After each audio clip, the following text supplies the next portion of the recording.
कक्षा 7वीं की student finally आपका विषय यहाँ पे हिंदी का अर्धवार्षिक परीक्षा सत्र 2025-26 का पेपर लेके आ चुके हैं।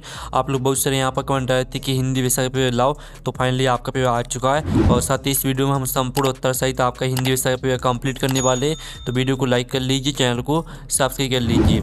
साथ ही इस वीडियो को आपको अपने दोस्तों तक जरूर शेयर कर देना है, जैसे वो भी 60 में 60 नंबर लेके आ सके हिंदी विषय के पेपर में। और आप यहाँ पर देख लीजिए, राष्ट्रीय शिक्षा केंद्र मध्य प्रदेश भोपाल अर्धवार्षिक परीक्षा सत्र 2025-26 विषय हिंदी प्रथम भाषा। समय आपका 2.5 घंटे रहेगा। कक्षा 7 पूर्णांक आपका 60 नंबर का रहेगा। निर्देश आते सभी प्रश्न हल करना अनिवार्य है। फिर दूसरा आता सभी प्रश्नों के उत्तर निर्देश अनुसार अपनी उत्तर पुस्तिका में लिखना है आपको, ठीक है। तो चलिए आपका हिंदी विषय का पेपर वो देख लेते हैं। तो उससे पहले वीडियो को लाइक जरूर कर लीजिए, चैनल को भी सब्सक्राइब कर लीजिए। अब बहुविकल्पी प्रश्न आते हैं, प्रश्न 1 से 5 तक। तो आपका निर्देश आता है, प्रश्नों को पढ़कर नीचे दिए विकल्पों में से सही विकल्प चुनकर उत्तर लिखना है आपको।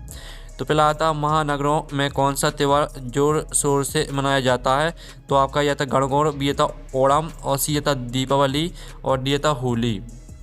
महानगरों में कौन सा त्यौहार जोर शोर से मनाया जाता है, तो इसका राइट आंसर आपका दीपावली हो जाएगा। फिर आपका यहाँ पर दूसरा था सूरज का व्यवहार। कविता में सूरज को किससे व्यवहार करने की सलाह दी गई है। तो आपका यह था बदली से, बी था चंदा से, और सी था धरती से, और डी था हवा से। तो यहाँ पर सूरज का व्यवहार, कविता में सूरज को किससे व्यवहार करने की सलाह दी गई है, तो इसका राइट आंसर आपका हो जाएगा बदली से। फिर आपका यहाँ पर तीसरा यहाँ पर दिया गया है, जिसमें आपका आता भारत एक खोज पुस्तक मूल रूप से किस भाषा में लिखी गई थी। तो आपका यह था हिंदी, बी था संस्कृत, सी था आपका अंग्रेजी, और डी था उर्दू। तो यहाँ भारत एक खोज पुस्तक मूल रूप से किस भाषा में लिखी गई थी, तो इसका राइट आंसर आपका अंग्रेजी हो जाएगा। और जो आपका चौथा आता आशा का विलोम शब्द है, तो आपका आता अपेक्षा, बी था निराशा, सी था आपका उदास है, और डी था दुख है। तो आशा का जो विलोम शब्द रहेगा वो आपका निराशा हो जाएगा। और 6वां आता आसमान में बादल डॉट डॉट रहे हैं। तो आसमान में बादल डॉट डॉट रहे हैं, आपको यह बताना है। तो आपका यह था चमचम, बी था बरस, सी था गरज, और डी था टमटम। तो आसमान में बादल आपके क्या कर रहे हैं, गरज रहे हैं। गरज आपका राइट आंसर हो जाएगा। तो जो आपका यहाँ पर प्रश्न 1 से लेकर 5 तक दिए गए थे बहुविकल्पी प्रश्न, वो कंप्लीट हो जाते हैं। आपने अच्छे से याद कर लिए होंगे। अब आते हैं रिक्त स्थानों की पूर्ति कीजिए। प्रश्न क्रमांक 6 से 10 तक आपके रिक्त स्थान रहेंगे। आपका यहाँ पर दिया गया है, रिक्त स्थानों की पूर्ति कीजिए। प्रत्येक प्रश्न के लिए 1 अंक निर्धारित है। तो मेघा, वर्षा, ज्ञान, नेहरू, अनुशासन, सूर्य, अष्टांग, इन्हीं ऑप्शन में से आपको रिक्त स्थान भरना है, ठीक है। तो आपका 6वां था वर्षा बहार। कविता में कवि ने डॉट डॉट ऋतु का वर्णन किया है। तो यहाँ पर आपका वर्षा ऋतु का वर्णन किया है। तो वर्षा आपका पहले 6वें का आंसर आपका वर्षा रहेगा। फिर आपका यहाँ पर आता है योग हमें स्वयं को जानने और डॉट डॉट प्राप्ति में सहायता करता है। तो योग हमें स्वयं को जानने और अष्टांग, ठीक है, आप यहाँ पर देख लीजिए, अष्टांग प्राप्ति में सहायता करता है। यम और नियम डॉट डॉट योग के प्रथम 2 अंग हैं। तो यम और नियम आपका यहाँ पर गलत हो गया। यहाँ पर जो आपका अष्टांग है ना, यम और नियम अष्टांग, ठीक है। अष्टांग योग के प्रथम 2 अंग हैं। और योग हमें स्वयं को जानने और ज्ञान प्राप्ति में सहायता करता है। तो आपका जो 7वें का आंसर है वो आपका ज्ञान रहने वाला था। और 8वें का आंसर आपका अष्टांग, ठीक है। फिर 9वां आता जीवन का असली अलार्म डॉट डॉट है। तो जीवन का असली अलार्म आपका क्या है, वो है अनुशासन, ठीक है। अनुशासन आपका यहाँ पर राइट आंसर हो जाएगा। और जो आपका यहाँ पर 10वां था भारत एक खोज डॉट डॉट द्वारा लिखी गई एक प्रसिद्ध पुस्तक है। तो भारत एक खोज आपकी नेहरू द्वारा, ठीक है, आप यहाँ पर देखिए नेहरू द्वारा लिखी गई एक प्रसिद्ध पुस्तक है।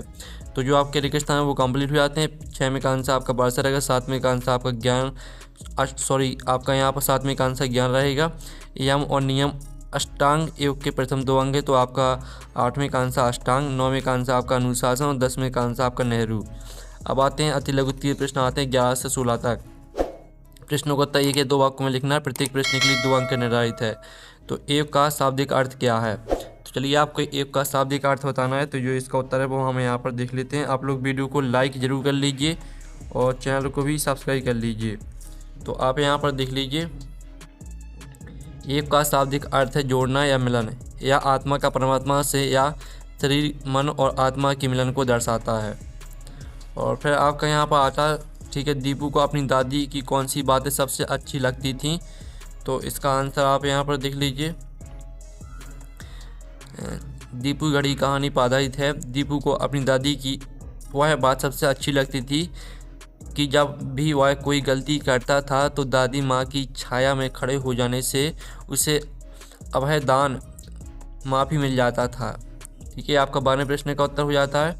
फिर आपका 13वां आता है, बुद्धिमती शब्द में मूल शब्द और प्रत्यय अलग करके लिखना है। तो बुद्धिमती शब्द में आपको मूल शब्द और प्रत्यय अलग करना है। तो आप यहाँ पर देख लीजिए, जो आपका मूल शब्द रहेगा वो आपका बुद्धि हो जाएगा, प्रत्यय आपका मति हो जाएगा। और जो आपका यहाँ पर दिया गया सूरज का व्यवहार कविता में किस बात पर विचार करने को कहा गया है? तो इसका आंसर हम यहाँ पर देख लेते हैं। तो आप यहाँ पर देख लीजिए, कविता में सूरज के व्यवहार से उत्पन्न होने वाली संभावित गर्मी और तपन की समस्या पर विचार करने को कहा गया है। अगर सूरज व्यवहार करके घर बसाएगा तो दुनिया का क्या होगा? ये आपका 14वें प्रश्न का उत्तर हो जाता है। अब चलिए आपका 15वां प्रश्न हम यहाँ पर देख लेते हैं। तो 15वां प्रश्न आपका यहाँ पर दिया गया है, मनुष्य की भस्म को गंगा में क्यों बहाया जाता है?